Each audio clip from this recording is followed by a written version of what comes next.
Alam niyo to guys, kung ano to. Baka akala nyo biko. Bagoong to guys. Alamang. Nilagyan ko siya ng taba ng baka, hindi baboy. Yan. Kamatis guys. Kulang, pero may kulang to guys, alam ko. Sili. Kaso nga lang, wala akong sili. Tsaka mayroon din na kasing iba na ano, ayaw nila ng sili. Ito, tapos nag-chop-chop ako ng maraming. Chop-chop yung kamahalan ko ng maraming bawang at saka luya. Di ba guys? Super sarap. Mantika oh. Mantika sa baka. Ayan. Oh, tingnan mo guys, pag wala nang ano to, wala nang tubig, ibig sabihin luto na. Kailangan ubusan natin to ng tubig. Kasi yan oh, yung puro ano na lang lumalabas. Puro tawag diyan mantika. Para hindi siya ano. Unsa man bukog, masisira agad. Oh, ilabas yun na yung mangga nyo dyan, guys. Oh, pang ano baga nila sa mangga yan, ano? Sarap, guys. Sarap-sarap na, oh.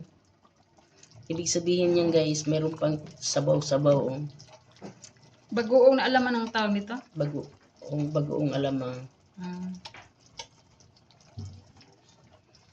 Pag naano na to, anuin na natin to, hanguin na natin. Pag talagang pure na siya na mantika na lang natitira.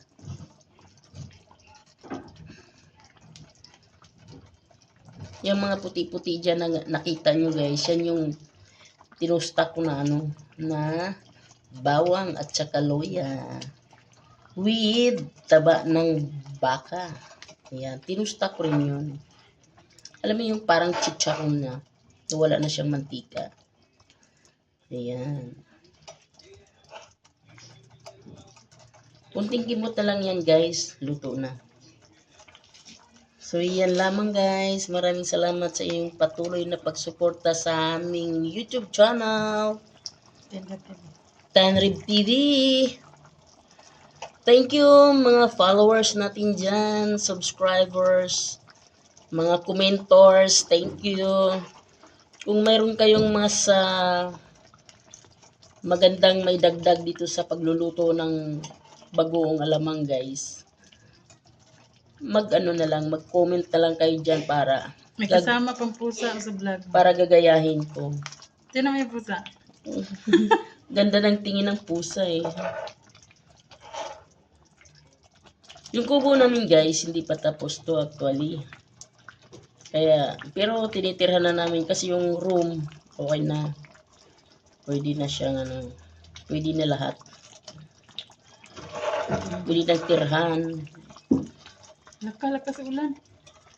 Thank you guys. Salamat sa inyong patuloy na pagsuporta once again. God bless you all. Bye.